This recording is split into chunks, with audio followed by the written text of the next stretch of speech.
Азиатский бог воркаута. На что способен уникум из Японии? Этот молодой атлет очень умело владеет своим телом, балансами на руках и выполняет сложнейшие силовые элементы. Его рост 160 см, а вес 64 кг. Он может выполнять различные гимнастические элементы, например, full планш и его разновидности, в особенности на двух пальцах. Давайте же разберем его навыки в калистенике подробнее. Статические элементы уличной гимнастики атлет выполняет с виду довольно легко. Тому способствует маленький рост и, конечно же, упорство. Замечали же, все гимнасты низкие и подкачанные. А этот атлет просто любитель. Легкий вес тела и низкий рост очень помогает выполнять элементы, потому что более короткий рычаг, то есть длина рук и небольшие ноги атлета, и смещается центр масс. Но, конечно, не стоит недооценивать его умения и упорство, которые только тренируются тяжелым трудом.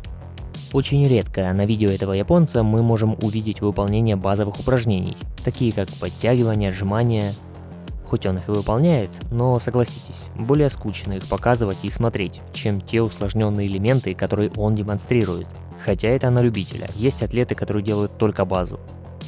В основном он выполняет full планш и его вариации. Иногда можно увидеть и выходы силой на две руки. Он настоящий виртуоз в различных комбинациях и вариациях элементов. Также из базы оцените его отжимания в стойке на руках в глубокой амплитуде. По его аккаунту в инстаграме видно, что атлет тренируется несколько лет.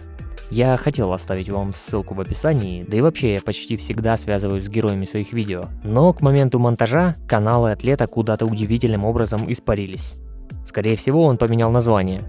А у них в Японии, поверьте, не самые простые иероглифы.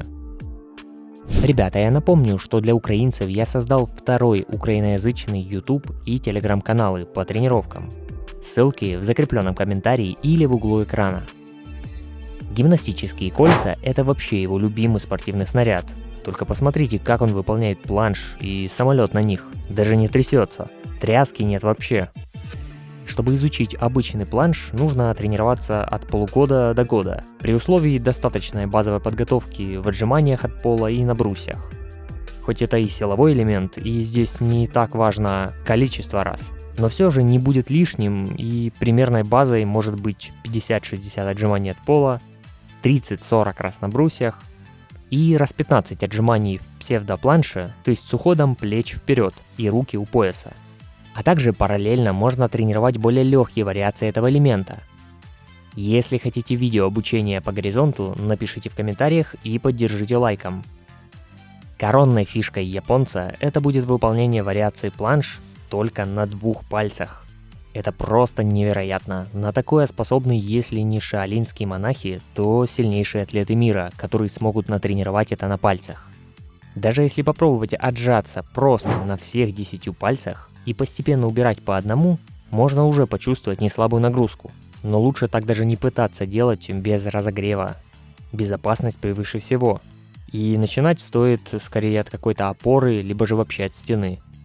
Помню, как несколько лет назад один из топовых атлетов калистеники, Артем Морозов, который тоже любил выполнять элементы на пальцах.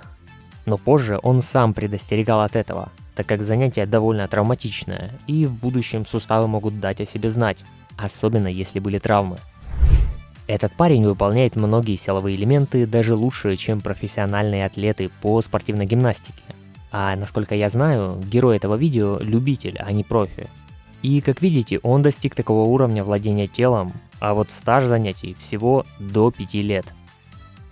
Кстати, ребят, мой стаж силовых тренировок с 2011 года. Пишите мне в личные сообщения за помощью с индивидуальными программами тренировок и питания. Читайте десятки довольных отзывов на моем сайте. Жмите кнопку в верхнем углу экрана. А также за символическую поддержку донатом на удобную вам сумму я отправлю вам свою книгу. Там ошибки в тренировках, рацион питания и большой материал по увеличению подтягиваний. Ссылки я оставлю в закрепленном комментарии под видео или жми кнопку в углу экрана. Атлет может выполнять горизонт даже на одном гимнастическом кольце, а это еще больше превышает сложность элемента, так как баланс теряется. Но этот японец непоколебим и уверенно выполняет эту задачу. В некоторых вариациях горизонта максимально включается фантазия, и он делает на нестабильных поверхностях, Чем-то мне это напоминает атлета Эндрю Стронг или Империум. Про него есть отдельный сюжет на канале. Подтягивание в переднем висе с касанием тоже для него не проблема, на несколько повторений. Ну и горизонт на одной руке атлет также умеет выполнять. Чтобы подтвердить свое мастерство балансов, он показал на видео отжимания в стойке на руках, на доске и валике. Так и просто держать стойку тяжело, а чтобы отжаться, нужно немало попыток и оттачивания навыков. Конечно, у атлета есть заточенность под определенные движения, и кому-то он может показаться однообразным. Но с другой стороны, это специализация нагрузки. То есть он очень хорош в отдельных движениях, связанных с балансами, горизонтами, а в каких-то не дотягивает по уровню. Как вам более интересно, быть универсальным или же все-таки быть лучшим в одном отдельном движении? Напишите. На видео у атлета мы можем обратить внимание, что есть и штанга. А это, скорее всего, оборудованная комната, а не спортзал. И он, как, к слову, и многие гимнасты, тренируется еще и с железом. У всех профессиональных спортивных гимнастов есть дни так называемой подкачки мышц с отягощениями. Хоть это можно и заменить базовыми упражнениями с жилетом-утяжелителем. Например, делать подтягивания, отжимания и те же отжимания в стойке на руках с жилетом.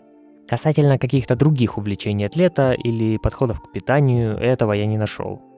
У японцев в этом плане есть своя культура приема пищи, и там в принципе редко встретишь людей с лишним весом. Некоторые соскоки и прыжки на руках, кроме зрелищности, несут еще и риск получения травм. Но когда мы выбираем тренироваться на высокий результат, такая вероятность есть в любом спорте.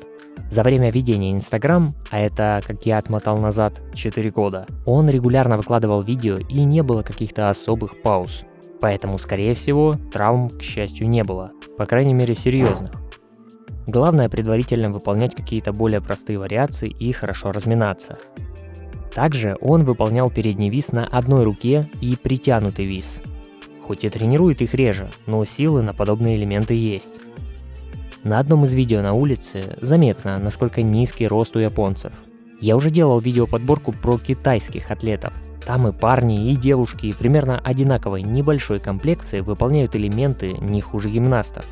И таких примеров там реально много. Как говорится, в любом деле найдется азиат, который круче нас. Если вы знаете кого-то из мощных, малоизвестных зарубежных атлетов калистеники, о которых еще не делали сюжеты, пишите про них в комментарии под видео. Постараюсь найти информацию и сделать обзор. Главное, чтобы у них было достаточно видеоматериала в соцсетях и в более-менее приемлемом качестве. А если вы хотите обсудить и решить свой вопрос по тренировкам, я предложу вам присоединиться в наш чат атлетов между более 5000 спортсменов в телеграм-канале. Там же вы найдете и мои статьи с разбором полезных тем в тренировках и различные дополнения к видео. Все ссылки в закрепленном комментарии или жми кнопку в углу экрана. А как вам этот атлет? Свое мнение пишите в комментариях и переходите к просмотру других видео на канале.